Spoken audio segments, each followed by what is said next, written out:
Mishnah on the bottom of Daf Ayin Hey Amud Beis, where the Mishnah goes back to the subject of Haitzah on Shabbos.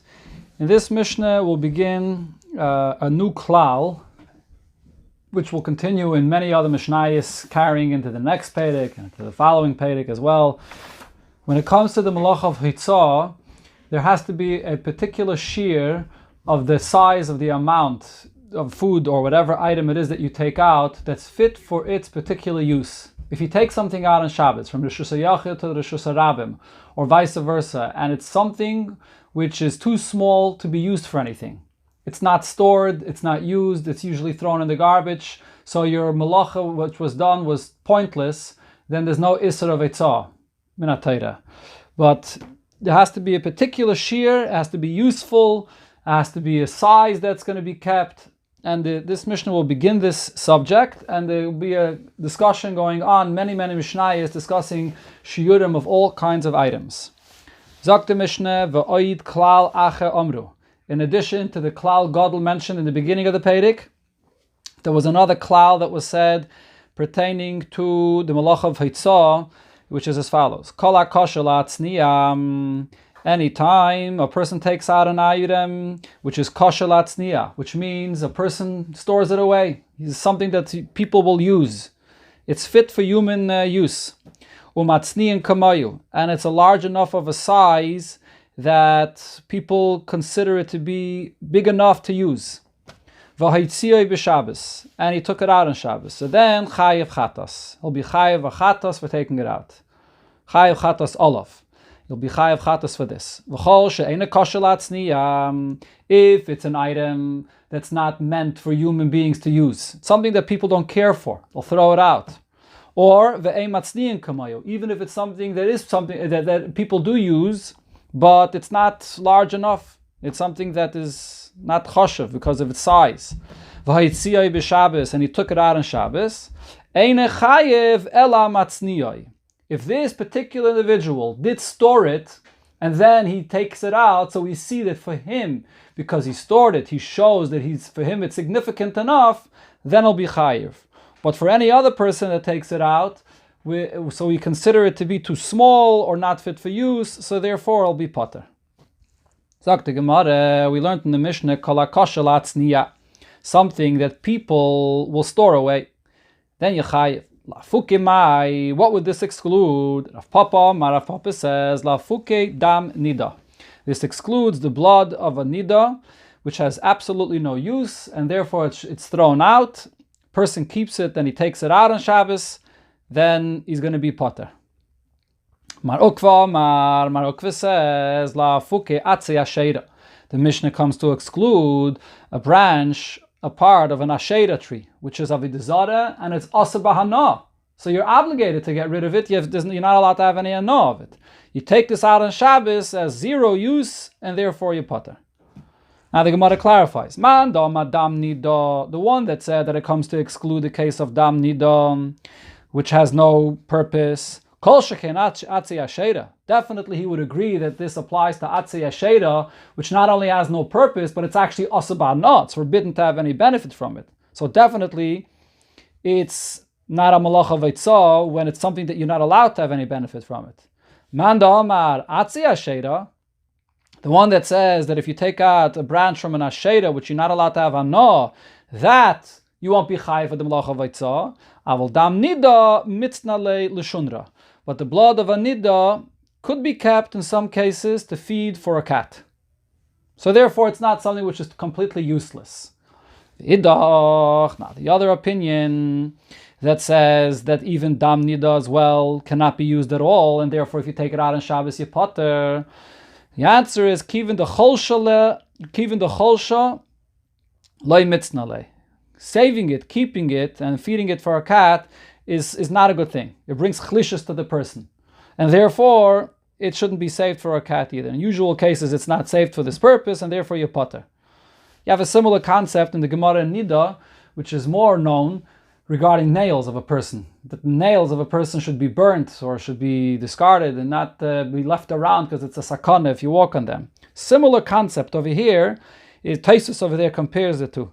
Similar concept over here regarding the dam nida, that it shouldn't be kept. So, therefore, if a person takes it out on Shabbos, according to this opinion, you'd be potter. Rabbi Yosi Bar Chanina, now Rabbi Yosi Bar Chanina said, Hi, the loik Rab Shimon. This Mishnah here is not following the opinion of Rab Shimon.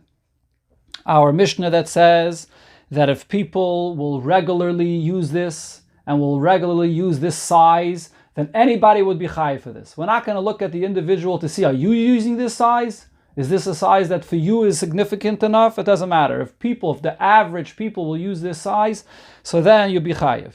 So this point is not like Rab Shimon. Rab Shimon, because if it follows Rab Shimon, what did Rab Shimon say in the next Perek here? All these shiurim mentioned here in the Mishnah is for somebody that's in that average level. And he usually will store something in this average size. But if it's somebody that's rich, for somebody that this size, the average size is worthless for him, is insignificant for him when he carries on Shabbos, so then this size is not going to suffice. He won't be chayiv. Only if it's a larger size that a person like him will deem significant, will he be chayiv. Therefore, he argues with this concept that the Tana here says that the average size is enough for everybody to be chayiv. This is Rashi's pshat over here. There's other pshatim. Taisus brings another pshat. Maybe we'll see tomorrow when we learn the opinion of Rab Shimon later.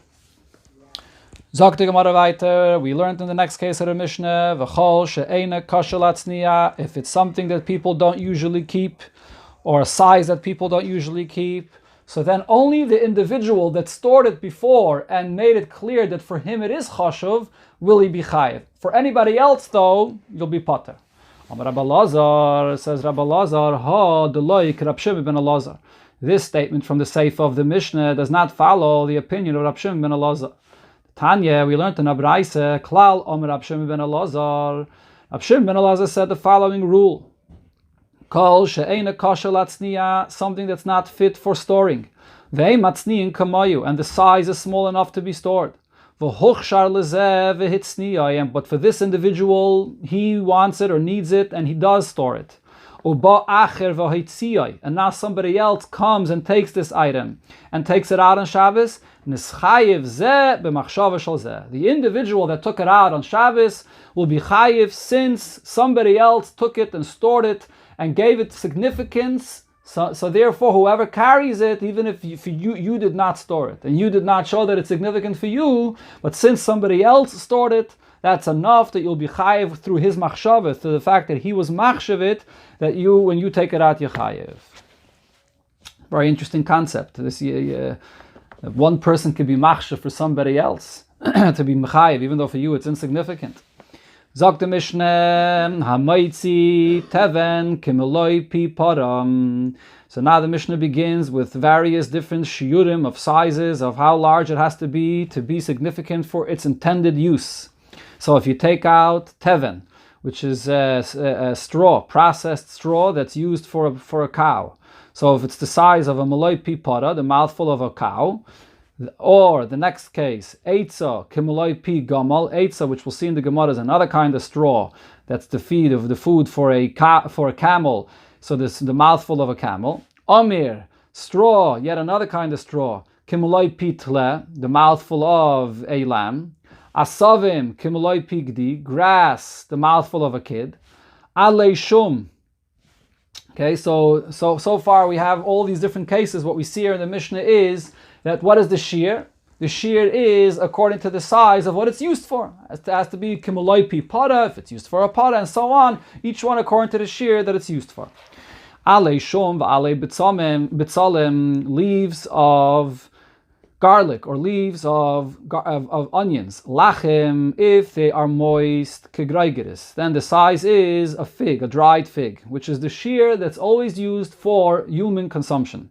So the moist leaves that people could eat, so the shear will be the size of how large a person eats, which is a greigeris. Yuveshim, if they're dry and it's not eaten by people, then kimuloi pigdi, then the size is as large as the mouthful of a kid. The shiurim in the Mishnah cannot be combined one with another.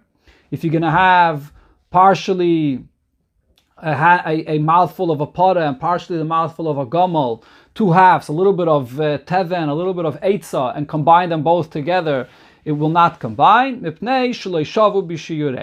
Since their shiyurim are not the same, so we don't combine them. The Gemara will discuss more in detail about this combination of 2 different shiyurim. Sagt the Gemara, my eitzah. What is the eitzah that's mentioned in the Mishnah? Amar Rav Yehuda, teven shalmine kitnius. Its straw comes from kinds of beans. So that's a different kind of straw that's designated for camels. Kiyasa Rav Dimi, when Rav Dimi came, Omar, he said as follows. Hamoitzi teven kimeloi pipara. A person took out the straw, the processed straw, that's usually designated for cows. And he took out the amount for the mouthful of a cow. But legomel, he took it out for the purpose to feed a camel. A camel feeds usually from eitzah, and it feeds a larger amount. And he took out a smaller amount of teven for the purpose of feeding a camel. Rabbi Yechanan Amar Chayiv. Rabbi Yechanan says he's Chayiv. Rabbi Shimon ben Lakish Amar Potter. Rabbi Shimon ben Lakish says he'll be Potter. Gemara says an interesting thing. Be'orta, at night, or be'orta means the next day, after the entire night. Rabbi Yechanan thought it over. Amar Rabbi Yechanan Hachi. No, okay, sorry. Let me repeat this again.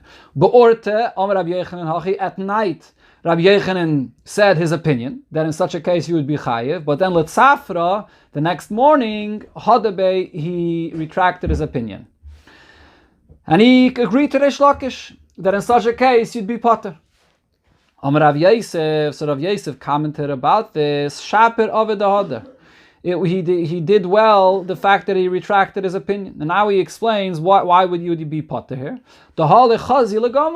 He was taking it out for the camel, and it's not fit for the feed of the camel. It's too small for the amount of the camel.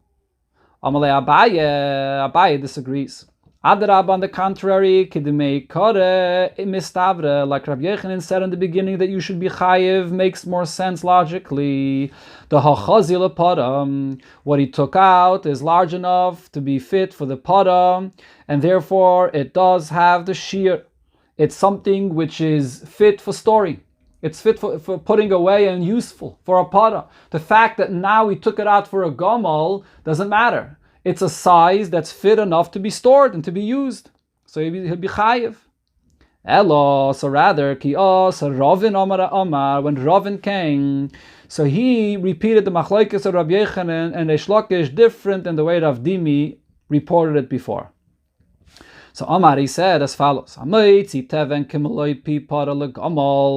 you take out the straw, the size for a pada, for the mouthful of a cow, and you're doing it for the purpose of feeding a camel, everybody will agree in such a case you're chayiv, because you're taking out an amount that is fit for the pada, it's the mouthful of the pada, and therefore it's significant to be chayiv for it. Ki pligi, when was the argument? As follows: b'moitzi eitza kimeloi pi para lepara. You take out the eitza, which is the straw coming from beans that's usually used for a camel. There's a larger amount, a bigger shear that's usually used for the mouthful of a camel, and you took out this straw, a smaller amount, only enough for a cow to feed a cow. Ve'ipche itmer. And the argument, the opinions of Rabbi Yechanan and Reish Lakish are the opposite of what we mentioned before. Rabbi Yechanan Amar Potter. Rabbi Yechanan was the one that said in this case you would be potter, and Reish Lakish Amar Chayiv. And Reish Lakish said you'd be Chayiv. So before we said Rabbi Yechanan said Chayiv, and Reish Lakish is the one that said potter, and here Ravin reported the opposite. And the Gemara will now explain the rationale of each of their opinions. Rabbi Yechanan Amar Potter. Rabbi Yechanan says you'd be potter in such a case. Achila al yedei atchak lo yishma achila. Eating something which is not the normal kind of food that it eats. Al yedei atchak. Something that only if you're in a situation you have nothing else, then you eat this. This is not considered to be achila, and therefore it's not significant for haitzah. So the para does not usually eat this kind of a straw. This eitzah is designated for a camel. So you took out a smaller amount than what it's usually made for the cow that doesn't usually eat this, so therefore it's not significant. The malacha that you did is insignificant because it doesn't usually eat this. Shlakish Amar, Shlakish says, chayiv, you will be chayiv achila al yedei adchak shma achila. Even if it doesn't usually eat this, but if it would be very hungry and there's nothing else available, it would eat this, and therefore you took out the eitzah, smaller amount than what it usually requires, the mouthful of a camel, and here was only the mouthful for a cow, to feed a cow, b'di'eved al yedei adchak, you would eat it, that is significant enough to be chayiv for the eitzah. Going on to the next thing mentioned in the Mishnah, Omir kimeloi pitle. Taking out Omir, which is also a kind of straw, for the mouthful of etle. That's the amount to be chayiv. V'hatanya asks the Gemara, but we learned in Abraisa kigroigeris that the shear of taking out this straw is the size of a fig, of a dry fig. Answers the Gemara, idi ve'idi chat shiura.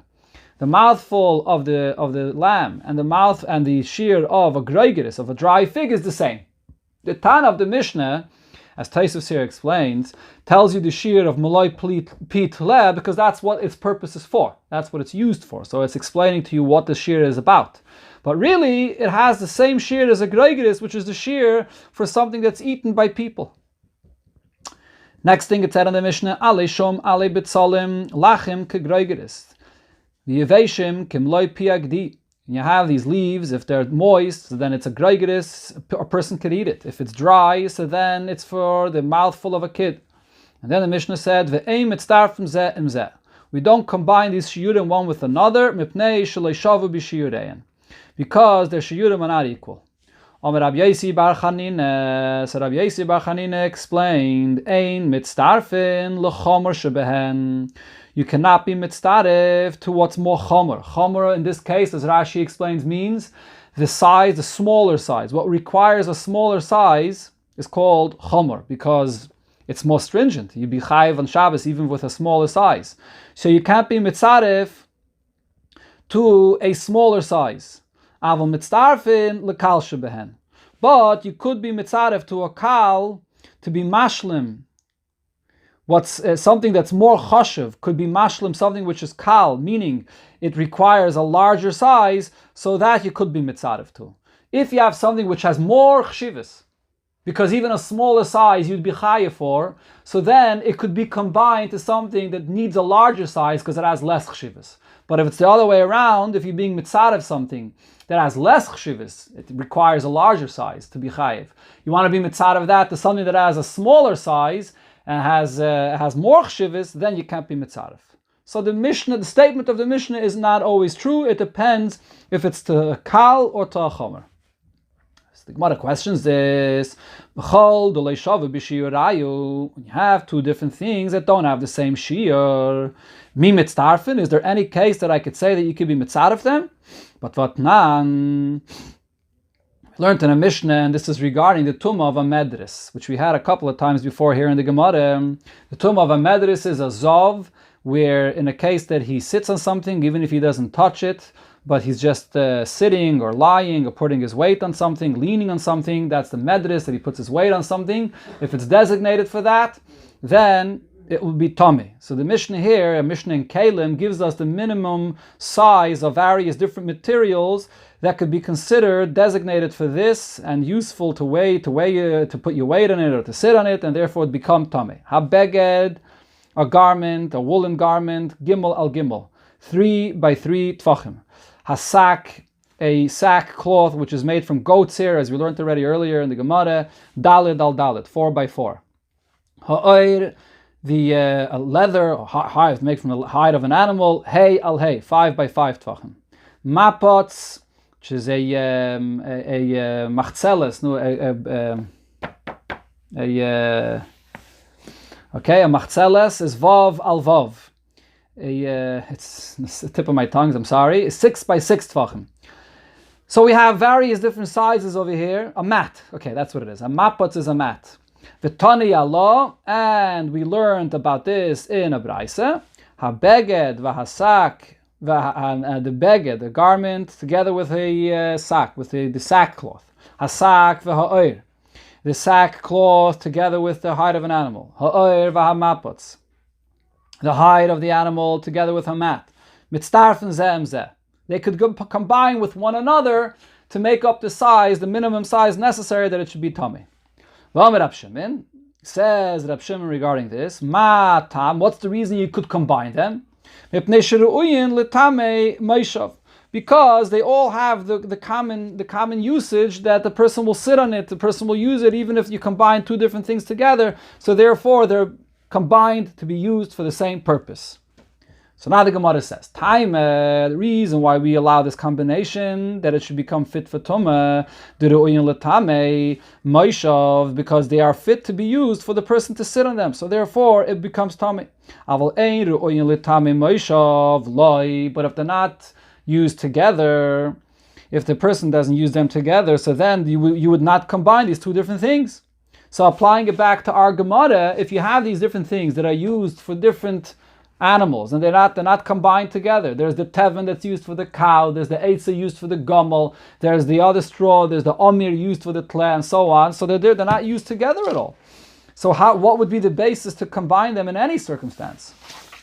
Rave says, Rave, here also sometimes a person would combine them, not for feeding, but in another circumstance. Hachanami chazia ledugma.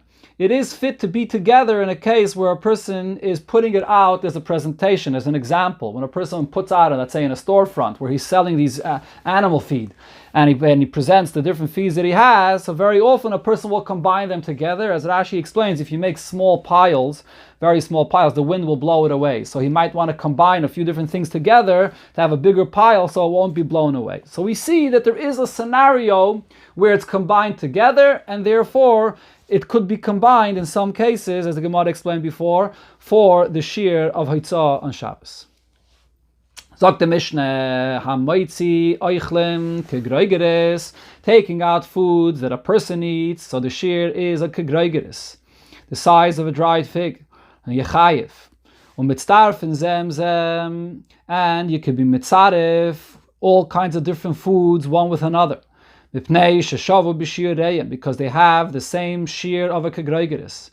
Chutz miklipasan, you cannot combine, you do not combine together with the food to make up the full shear, not the shell, the peels, the garinean, not the pits, the oktzeyan, and not the stems. The suban umursanon, and also the suban, which is the bran. Suban is the more coarse bran, and mursanon is a finer bran, also is not combined. Rabbi Yehuda says, Chutz miklipe adashin shem es bashle simon. The shell of adashim, of lentils, could be combined because it is cooked together. It is combined and cooked together, and therefore you could combine them to the shear of the kegroigeres, the minimum size to be chayiv in Haitzah. Sagt the Gemara, Vesubin, so we learned in the Mishnah, Vesuban umursanan loy mitzdarfen. The two kinds of brands of the kernel of wheat, they will not be combined for the shear. But vatnan, we learned in a Mishnah regarding challah, chameshes revoim kemach va'oid. The minimum size of a dough that would be chayiv and challah would be 5 quarters of a kav of challah, v'oid, and a bit more. Chayav and b'challah would be chayav and challah. And then the Mishnah says, hein v'subanon umursanon. In this amount, we include the flour from the kernel, including the subin, and the mursanon is also involved. The subin is also part of it. The bran that was grinded together with the flour is also makes up the full amount of the shear. We include that in the shear. So in our Mishnah it says regarding carrying on Shabbos, we don't include it in the shear. Regarding the minimum size of the dough for the challah, we do. What's the difference? So the Gemara explains, Abaye, it says it's a different thing. Over there, when it comes to challah, we have to look at what makes up the name, the existence of lechem, of challah.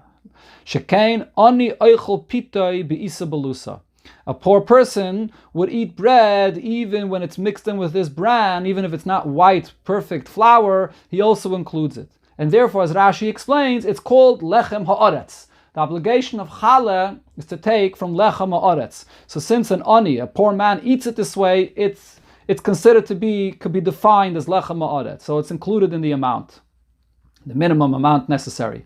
But regarding Shabbos, we have to look at what is chashuv for most people to take out, and the mursan, the subin and the mursan, these two types of brands are usually not included, and therefore you wouldn't be chayiv. Sagt the Gemara weiter, the next thing it said in the Mishnah, Adashin, Rabbi Yehuda chutz miklipe Adashin, besides the lentils, the shells of the Adashim, because hamizbashli simon, which are cooked together with them. Asks the Gemara, Adashim in pulin loy. Is this only regarding Adashim and not regarding other beans, which should also be the same halacha?